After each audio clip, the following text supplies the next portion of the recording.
Of your life? Let's find out. Erica? All right, Raul, we are back with the author of the book, The Last Year of Your Life. Clint Author is here to help us eliminate fear, doubt, procrastination, and clutter in 2011. And good morning to you. Good morning. All right, so folks who haven't seen this this segment yet, tell me a little bit about this book, what prompted you to write it, and what it's about. I graduated from the Wharton Business School and moved out to Hollywood to pursue my dreams of becoming a filmmaker like my idol Spike Lee. After 10 years of that, I was driving a taxi, deep in credit card debt, and terrified I could never turn my life around.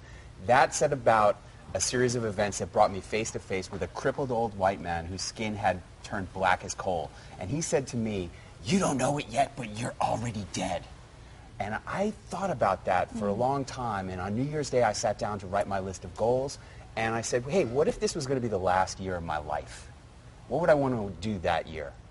And that helped me to break through procrastination. That year, I built a factory for my gourmet food business. I wrote my book about the Wharton Business School. I lost 40 pounds, and I revived my marriage with my wife. So it really helped me to break through a lot of procrastination, and that's tip number one for breaking procrastination in your life, is to act as if this is going to be the last year of your life. That'll help you to get out of bed in the morning. And you say you have to eliminate clutter. Tell me why this is so important. Well, clutter is an amalgamation of all three of the other things: fear, doubt, and procrastination, okay? Most clutter comes up because you're afraid of making a mistake by getting rid of something. So instead of getting rid of it, you just put it on the pile. Well, my mentor, Tony Robbins, says, if you're afraid, you must.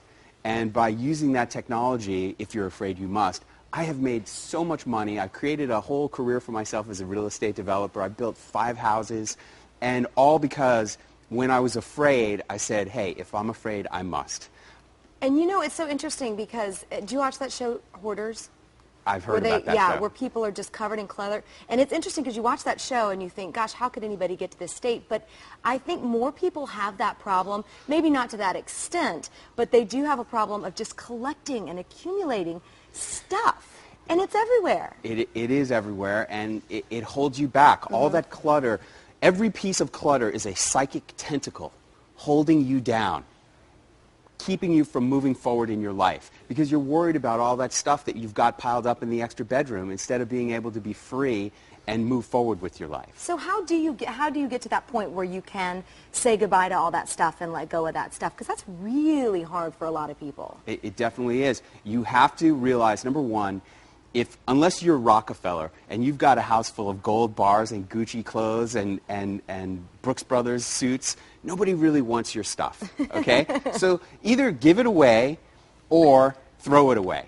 Okay. You just have to get good with the fact that you've got all this stuff and it's holding you back, and you have to let it go, and most likely you're going to have to throw it away.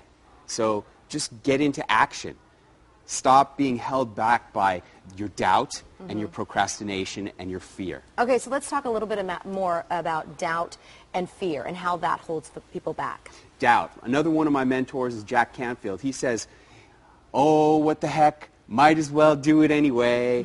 Usually it's not the things that we do that we regret, it's the things that we don't do that we regret. So if you're sitting there and you've got a whole house full of clutter, don't regret getting rid of it, okay? Yeah. Just get rid of it and worry about that later. When you've got a nice big empty house for yourself to enjoy, you can worry about that.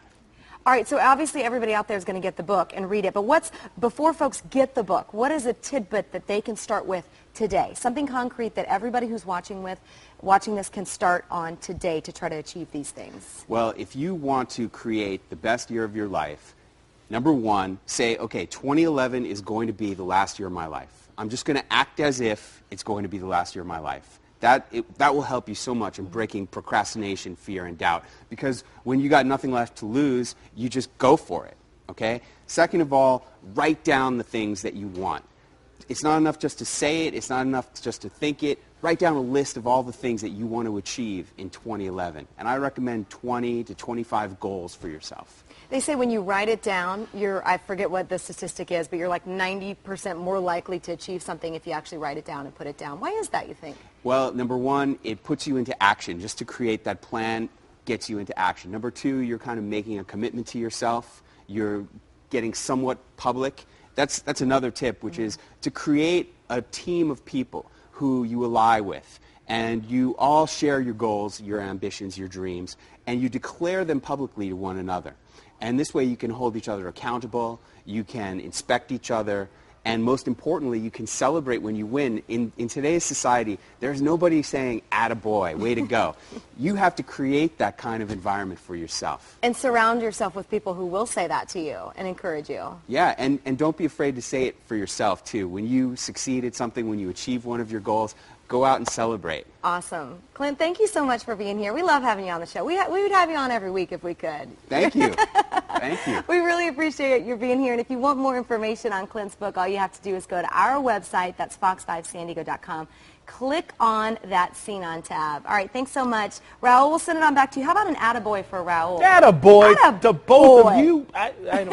We never get attaboys around here.